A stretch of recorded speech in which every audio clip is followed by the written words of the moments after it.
Hello, guys. Thank you for coming to our episode 188 of our YOMO, a year of practical learning.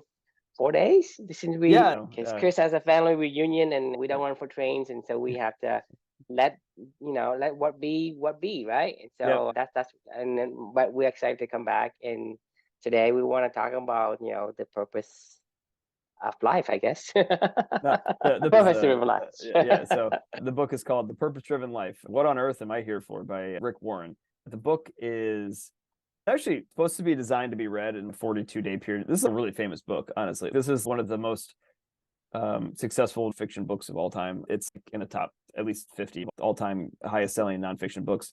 This guy named Rick Warren, he's a pastor of one of those mega churches, I think, and he wrote this book called The Purpose Driven Life. It's all about purpose, like living a purpose driven life, right? So Yes. I saw this book and I was like, oh, well, this would be interesting. And it's actually designed to be consumed over a 42-day period of time. So it's like 42, like 15-minute short questions or ideas or thoughts that you're supposed to consume each day. I'm sure there was probably some significance to that.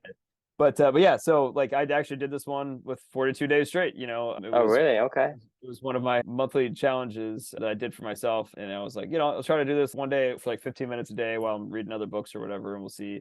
It was interesting, actually. It was an interesting book. Personally, it's not that I don't believe in God. I definitely do. And it's not that I don't believe in religion. I've grown up in the Catholic faith. Like, I mean, it's not like it's a foreign concept to me. I loved everything this guy said in this book if he took the words Jesus and God out of it. Like, I mean, I just wish it would be, about the topic, like, in general of what he was talking about. The concepts that he talked about in the book, I thought were great. It was just that always had this religious theme to it a lot of times, and like, God is one thing. I don't think God is religious. I think God is God, and purpose-driven life is a purpose-driven life, whether you're a beaver or whether you're anything, right? Like you can have a purpose-driven life. There is no Jesus of beavers, to my knowledge, and there is no Catholicism for beavers. It's like they just do what they do and they live their purpose-driven life, and they are a creature of this world, right? So if you looked at it from that lens, this book would have been spot on with what I believe in all day, every day. It was probably like 90%, just because it kept throwing in the church and religion and the culture around religion a lot more. That it's not that I didn't believe in it. I just looked past that and was like, that's fine. I don't mind. That's their culture. That's their purpose. So anyway, that was what the book was about. And it was great. It was really good. I get why it's been one of the most successful selling books of all time. So obviously the reflection title of this one is My Purpose, right? Like living for two. Like this is about the purpose-driven life. And what else would I write about with a purpose-driven life when the title is What on Earth Am I Here For? Other than my purpose, which is living for two, right? So I started this reflection off with, and I'm not going to rehash a lot of this stuff because we've talked about this a lot, over the course of this journey, but my personal purpose-driven life began, and the year of magical learning is a part of all this, right? Like back on April 22nd of 2020. That was the day that Amelia passed away at around like 5 a.m. in the morning. And I've told you the story many times, but you've read it in the book. I got home that day and it was really hard to get out of bed.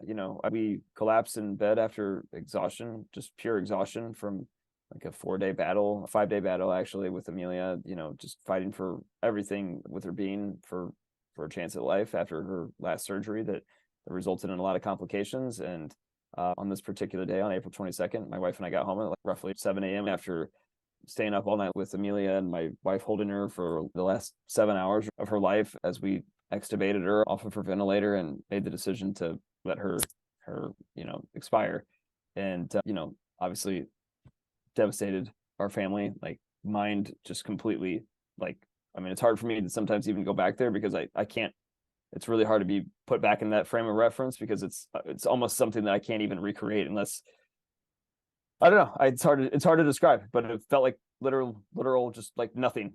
We woke up that day, and that's all I could think about, and it was just nothing in my head at all. I was in a complete daze after a couple hours of sitting in bed after we woke up around sometime in midday. The only thought that popped in my head is like, what would Amelia do right now? And it was get out of bed and try to fight, keep and endure. And that was when my purpose-driven life started, and that's when the year of magical learning really started. It was put one foot in front of the other and channel my daughter's energy and try to find my way forward, just like she would, and just like she did, and just like she showed me. So that was when the year of magical learning really began. That first day was just trying to get out of bed to eat and to move a little bit. But, slowly but surely every single day that was spend time with my daughter and write and reflect and try to move my body. Movement as medicine, like we learned with running for Sherman and all the other lessons we learned along the way, and learning something every single day and doing all these things with my daughter was how I found my path forward and my purpose in life. And that's what I call living for two.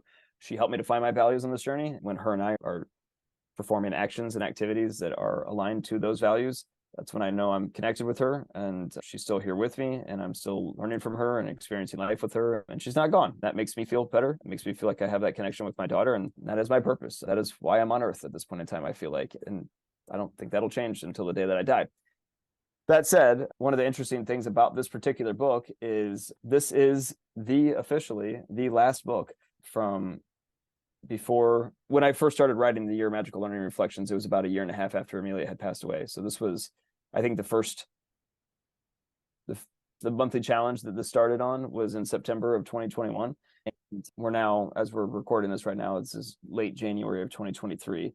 Everything that Amelia and I had read after the day that she passed away up until September of 2021, so it was roughly about 16 months or something like that, I had roughly consumed like 100 books in that period of time. Amelia and I were slowly living for two every single day. I, on a whim, decided to start doing this journey. I felt like if we're like a reservoir and we're designed to be a river, I was soaking up a lot of life with my daughter, and I was ready to share it, let the dams break and let the river flow through a little bit, I guess, and to keep that stuff flowing downstream and to share with the world. So that was what the challenge was about. On September of 2021, I started writing reflections based off of some of the books that we had read together and some of the lessons that we had learned. After a couple of weeks of doing this, at the beginning, I just picked my favorite books and I was just writing through it and having a good time and sharing them with you and talking to you about it as we were doing other things. Eventually, I got to the point in time where I couldn't pick a book anymore because I just couldn't remember them all and start writing. So I made this big long list in my Evernote of all the books that I had finished, that Amelia and I had finished together on this journey as we were finding our way forward and living for two and living our purpose together. This was the last book. There was about 100 books on that list, and every morning I would wake up and I would write, and I would cross one off the list. And then if I finished a new book, I would write that reflection, and then I would go back to the list the next day once that new book was done. And then that cycle went on and on and on up until I wrote this particular reflection, which was about 9 months in to that whole entire process. So it took me a full 9 months. I swear to you, the first day when I wrote all those books on there, I was like, I'm never going to finish this. I was like, this is insane. I was like, there's no way possible that I'm going to do this, And as I was finishing writing this reflection, it was kind of crazy to look back down the mountain, I guess, if you will, and see how far Amelia and I had come at that point in time of living for two. So this would have been sometime in like mid 2022, I guess, that I wrote this reflection. And, to think from where we started with nothingness in your mind to every single day, bird by bird, continuing to understand yourself more and to live your values and your actions every single day, and the compound effect and all these things that we've talked about over this whole entire journey, to find myself writing this number 188, 88 books plus in the rears, plus the 100 that we started out this whole entire journey with, and to know like where we were going with this, it kind of made me feel really proud and made me feel really happy for and fulfilled on my purpose-driven life journey with my daughter. And right now I'm on 325 is what I just finished this morning. So I'm officially hit another weird milestone with this whole journey. I am now fully caught up. I'm still posting these every single day. So anybody that's been following along with this journey on social media might think that I'm reading a book a day, which isn't true. This has taken me 3 years to get to this point in time. And we're almost to the goal, which there is no goal, but we're almost to the goal, the original vision that set out all this stuff. But I'm about to hit a new milestone of, I don't write every day anymore. It's been like at least a month and a half or 2 months now since I've officially caught myself, so now it's only brand new books that are being finished that I'm writing reflections for. And I don't know how I maintain this. I really don't. Like, I swear to God, from 188, when I finished that list, to where I got to a few months ago when I hit like 300, I don't know how I was still writing every single day, Monday through Friday. It was just, I just went faster, I guess. I don't know. Like, I really don't know how I caught up with how I had that production going for that long. But I'm officially, now I can only write like twice a week because I finish like 2 books a week now, or sometimes 3. And the rest of the days I can't write anymore because I don't have anything else to write about. So it's kind of weird. I've hit a new milestone with this journey now. Long story short, I know what I'm on this earth to do, and I'm living for two with my daughter. And I know that if I keep following that path, I don't know where we're going, but I'm excited to see where that takes us. That's about it. So the question for everybody and for yourself, Drew, is what's your purpose? Why on earth are you here? Or any other comment you want to talk about, that works for me too. To me, like what you're saying is, where would this take us? And to me, it's not about where it takes us. Because you think about the book, The Alchemist, what's Right. the destination? Get back home. But that's where you are. So Right. what's the point? What's the point of carry around a spoonful oil around the palace? Where are you going? You're doing work while you're looking at this, exploring the world. I But the mean, thing is, yeah. you take the spoon of oil and you start walking, but you end up exactly where you were. So my question to you is, what's the destination? There is no It's not destination. exactly. Yeah, There's there is no absolutely no destination. destination. Yeah. The purpose of walking around the palace is so you can experience the grandeur of the palace. Right. The purpose of our life is to experience the grandeur of life. The purpose of my life is to be the beaver that dams, Yeah. right? I like it. Yeah. And to me, I told you, I want to be the Mexican fisherman. You know, play a little, go talk to my buddies, and go have a time with my family and my kids, right? Yeah. That's my purpose. Your purpose is to walk with Amelia through life. You are showing her, from what I see where I'm sitting, you are taking her through your own life and say, look, I know that you didn't get to experience the world. Let me show you and I'll bring you along. And to me, that's a beautiful purpose that, for me, I can resonate with. And like, it doesn't have to resonate with a lot of people. It doesn't have to, because everybody have their own purpose. But my purpose is to be that beaver that dams. I do what I want to do because it makes me feel good. Right. Right? I don't want to be the donkey in the shed, because I can run, I can gallop, I can, do whatever I want to do in the field. I enjoy being outdoor. I don't want to be locked up in the shed, be pampered or whatever. There's no destination for me. And at least that's what I see, because of all the things that I've seen. It's not about the destination. You're not like, okay, because we're talking about this, you want to go onto a vacation. Well, Right. what's the destination? You're going to come back to the same place, Right. right? Yeah. So the thing is, you go on vacation is hurry up and pack, hurry up and get to the airport, hurry up, get on the plane, hurry up and take off, Right. right? Hurry up and close the fucking airplane door so we can take off. And then when we take off, say hurry up and land, right? Right. Hurry up and open doors and get out. So it's not about the destination. That's not what we as human being wants. Yeah. We just got back from a trip. Like, Luca was way happier when we got back than when we were traveling. He didn't like sleeping in his stupid pack and play. He didn't like being out of his element. He didn't like eating weird food. Yeah, no, I'm with you. It always feels good to come home for sure. And that's the thing is, when you do your purpose, when you do whatever that it is your purpose, right? It makes you feel different. And I know you guys know what I'm talking about. Mm-hmm. It makes you feel different, right?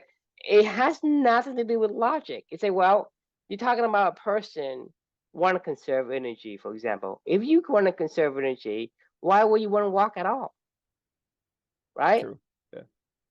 But sometimes we even want to run and exert more energy and exhaust ourselves, and for whatever, say, hey, it makes me feel good. So it's not about the logic of one thing or another. It's about the experience you get.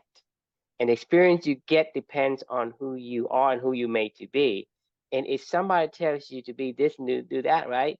It may sounds good. It may be enticing to you, and you may get a dose of dopamine for a short period of time, but it does not last, because that's not Right. what you really want to do.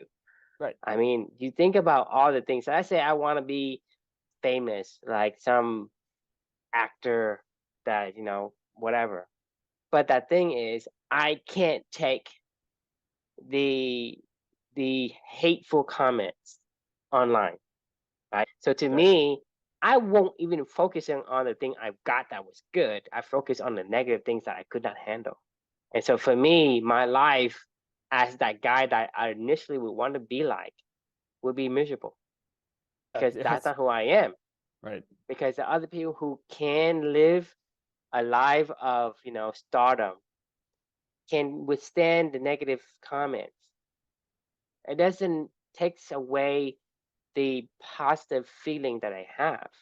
You have to know your purpose in life is to find out who you are and live it, right? A quote I've seen somewhere saying your purpose in life is to find your gift, right? And then you have to give it away. Whatever gift that you have, you give it away. When you give that gift doesn't diminish. It just doesn't. You think about it, the gift that you have, whatever your gift is, and you do it for people, right? That gift continue to live on. It doesn't go away. It's actually when you give it away, it becomes bigger and more manifest. Like, Right?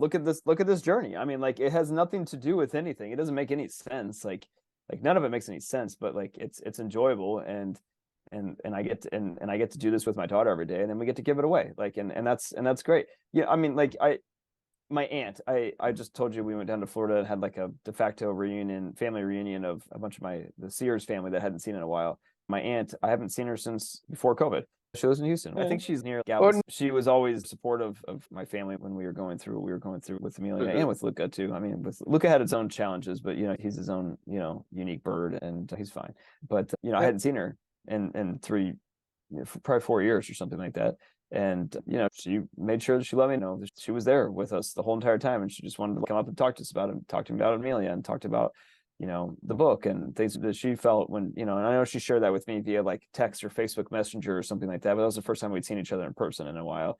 And when I hear comments like that, like, I still feel weird about things like this, to be honest with you. Like, if somebody, whenever like my team asks me about like these reflections, or they say anything to me about the stuff, and like how, like, if it inspires them or doesn't or whatever, and like the stuff that they talk to me about, or like even our own journey, I feel really weirded out by it, to be honest with you, because it's like I didn't do this for anybody else. I didn't write that book for anybody else. I did it with Amelia. That was it. Like, whenever I sit down and write every single day, like it's my time to connect with her, and to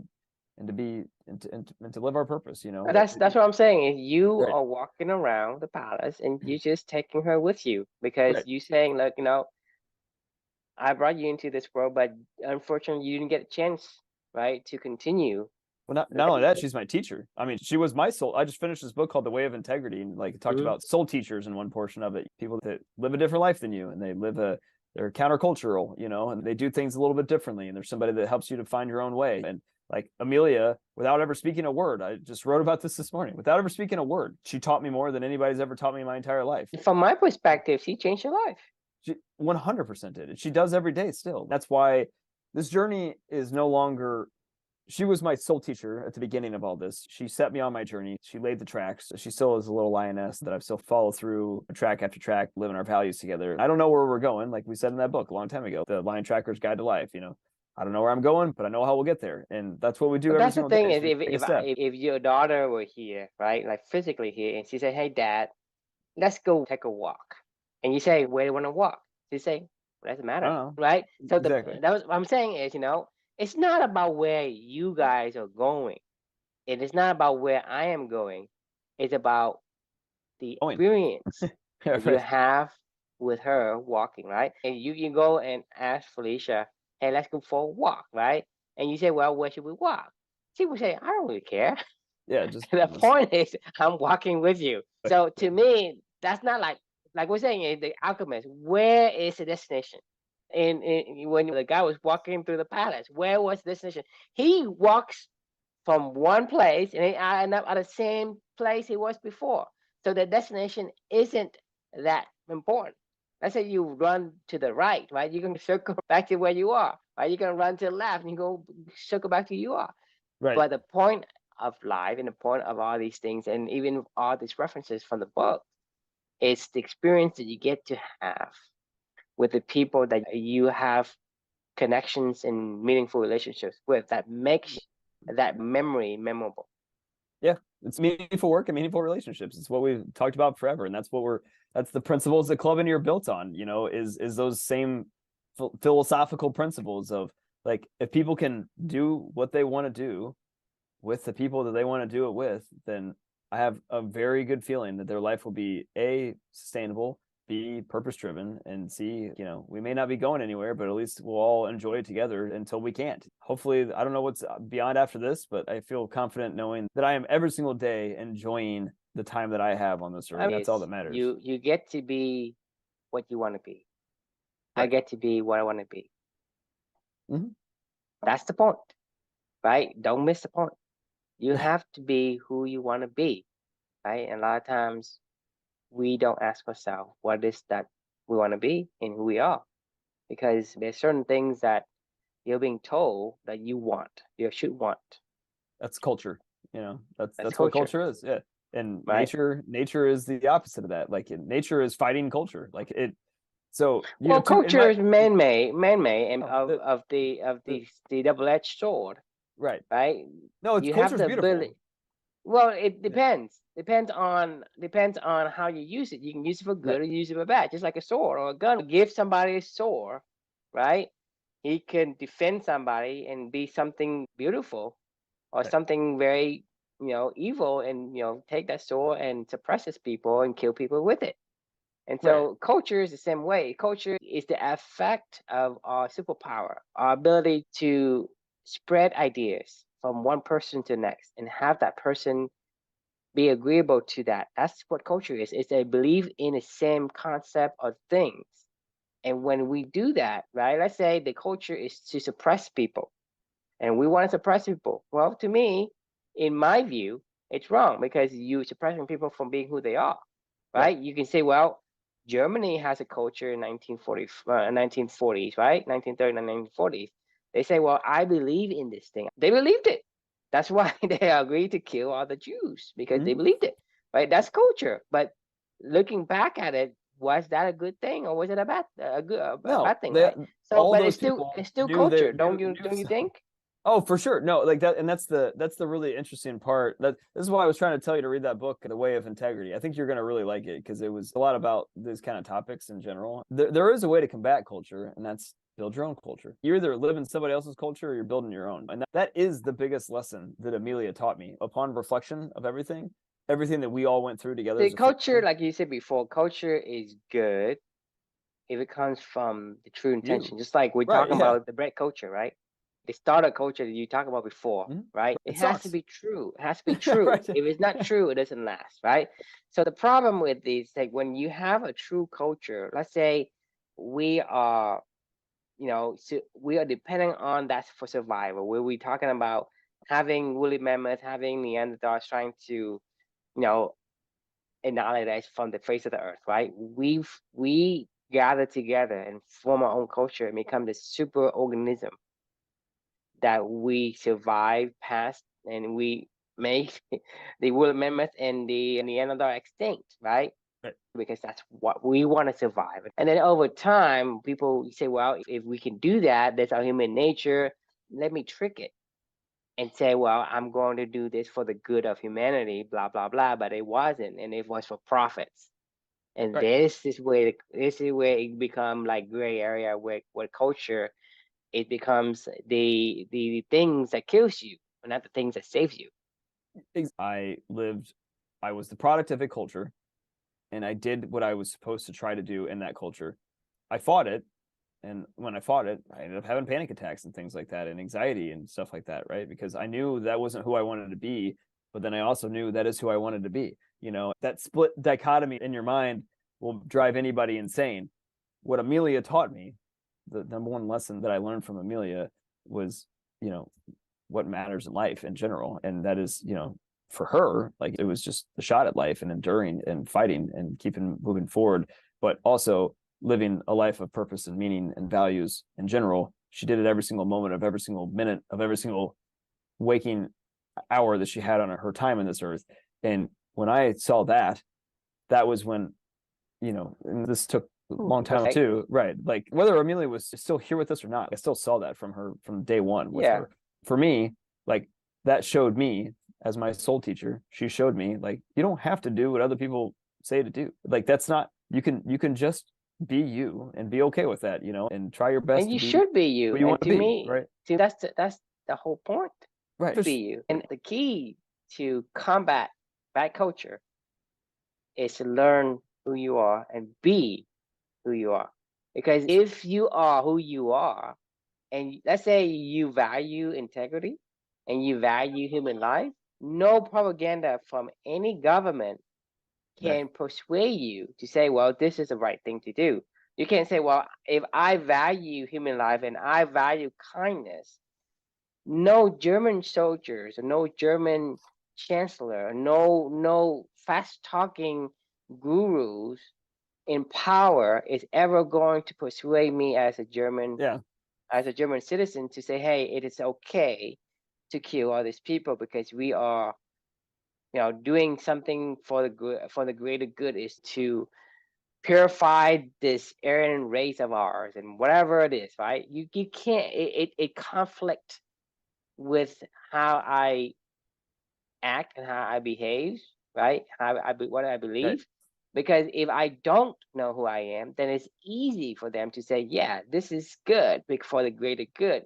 You need to sacrifice a little for something better, right? Who can argue with that? But if you say, let's say I say, well, what would you do for $1 million? Would you, betray Amelia and get rid of her memory for $1 million? Would you do it? I ask No. you right now, would you? Exactly. Knew who Right. you are. Right. Yeah, that's Because insane. if you don't know who you are and you're still confused, and I give you that choice, you would, one, first of all, you're going to hesitate in making decisions. And Right. second, you're going to second guess yourself and say, well, maybe I should, because maybe I can do something better with that. And whatever it is, you second guess yourself, and whatever it is that you think is going to have no impact on the not following the math, because that's all points to. Without enter, you're going to be washed with the waves. This is Yep. all you can do, is you're going to be washed along with the waves. That's why having an anchor is so important. And having an anchor is understanding who you are. Like I say, if you're a beaver, you cannot be a lion, regardless of how proud and how, majestic, for example, a lion might be. You don't want to be a lion if you're not a lion. It is not who you are. You cannot Right. change who you are. Either way, somebody's always Yes, you either live life or life right. will live you. This is what I said before. Yeah. But that's Right. the thing is, if you don't live your life will live you. Yeah, Because 100%. Like, I mean, you don't. It's not really an option. You can't even just sit still. Like, I mean, people might say, "Well, I'm just gonna sit here and do nothing." Well, I even doing that, like, you're every well, waking if you minute of do every single nothing, day. you let things dictate for you. But you can't. There's only two choices: either you dictate or it dictate you. There's no middle ground. But even if you barricaded yourself off in a room, then you're a donkey in a shed. Then there's a you don't use it, you lose it kind of thing going on. Great, you're just killing yourself at that point in time. Like, we have to move. That movement is a part of our lives. So you're either moving in your direction or you're moving in somebody else's direction. I refuse to go in somebody else's direction. Now, if there's other people that want to join you along the way in the direction you're going, and you find another crew of beavers, then you build a culture around that, and then you have a little beaver culture that builds dams, and that's fine. There's nothing wrong with that at all. But it's because you were going in the direction that you wanted to go. That's why you and I talk every night. You and I get to the point where the decision we make, it is so clear. There's no hesitations Right. in saying, is this what we want to do? We know right away, yes or no, right? Because we have asked ourselves this question before.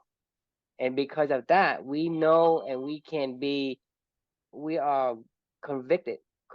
We have the convictions with what we choose, right? And we can stand on our own island and not be needing to have social proof to say, hey, maybe I'm second guessing myself, and maybe I'm wrong. Maybe I should go with the popular belief, or the masses, or whatever.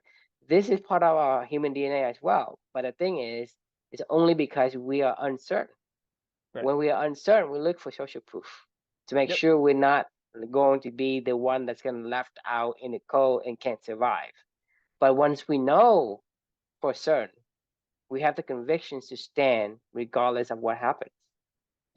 Agreed. But also, don't do it alone. So, like, but when you stand by yourself, And to me, the others first, I mean, the thing is, I do agree with all will, this thing that comes after that. But it cannot happen without the first step, because Agreed. you Yeah. cannot go say, hey, let me join your group, right? Without knowing who you are first, because you I join in agree. the wrong group because you don't know. And I don't know, right? I don't know if you're the right person. If you don't know yourself, how do I know you're the right person for the group?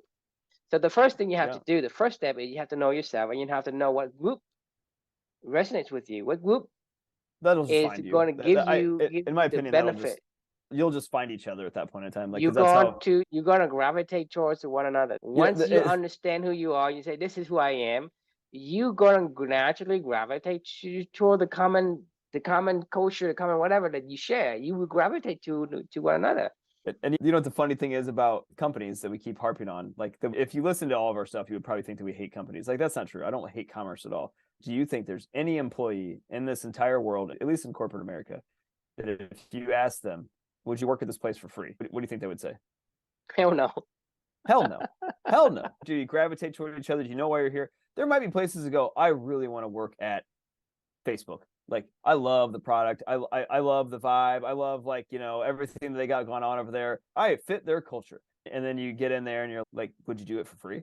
Fuck no. No. There's no way in hell that I would ever go dedicate 60 hours of my life to a culture that was dedicated to meeting quarterly goals and profits and whatever, and just do it for fun. Like, because it's not fun. It's not fun. Nobody ever has fun, but like, they make it just shitty light enough that you know that you feel like you're enduring it, but all you're doing is running uphill. I do not want to shit on corporate America or something like that, because you either live in your culture or your culture will live you kind of thing.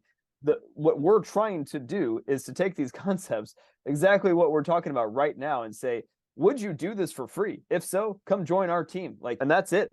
We'll all figure out what we all love to do for free, and we'll do it together. Our theory is you can build commerce around that too, because I guarantee you can eventually, right? Because that's really, Yeah, just like I'm asking you, hey, Chris, would you play tennis for free? I pay for it. That's my point exactly. And so there's people who Right. wants to play tennis, right? Right. They're going to play for free. And the thing is, when they see you play, they can learn something. They're going to come for free. And they're Yeah, going to do. Thing is, when you say play and work, it's the same spent of energy, it is. but it's the wording that tells you the perspective. Hey, I want to expend this energy. I don't want to spend this energy. Right. They don't want to spend the Nobody. energy. It's called work. And There's they want nobody the one that that would tell want you to that. spend the energy. That's called play. That's why I say, would you work tennis for free? No. No, you want to play for free, but not work for Right. free.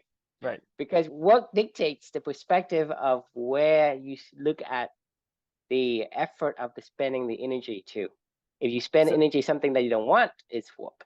so would you play Facebook is the question, should be the question, or any company, because you can't say, because companies are just labeled as work, but every company is different. So would you play Facebook? You asking me or Would you play Facebook? no? Somebody would. The earliest employees did. They played Facebook. They loved it. They had a great time. Like, that's why Mark Zuckerberg and his buddies, Yeah, of course. yeah. But that's the thing is, you asked me if I would play Facebook. I don't, because I don't belong in that group. There were people that wanted to play Facebook for free because they liked it and they built a culture around that. And then that culture is no longer playing Facebook anymore. That culture is working Facebook, and that's not fun. Nobody wants to. Then it becomes not fun. Then it turns to work. It's awful. Any final thoughts for the night? Yeah, you gotta be beaver. Be beaver. Don't be something else. Yeah, I take it every chance I get. I mean, hey, this one was You right up the just alley. The cue purpose right driven life. into there for me to Right, say, right. beaver mustache. So this is officially signing off the last book from prior to the Your Magical Learning writing adventure starting. So wave goodbye. Well, actually, that's not technically true. I wrote multiple reflections in the coming reflections around things like my top 5 favorites, like the happiness hypothesis or the black swan or thinking fast and slow and things like that, right? So technically there is a few books that I do multiples of in the future, but this is the last unique new title from pre Your Magical Learning. So pre-writing for Your Magical Learning. Hey, we hit a milestone. That feels good. Thanks for doing this with me. I had a pretty shitty week last week. I'm not gonna lie. I mean, I had a good time when we finally got to but before last week I felt a little off balance, and this made me feel good again. So thanks for doing this. It's good to see you. Yeah. Yeah, sounds good. Good night. Awesome.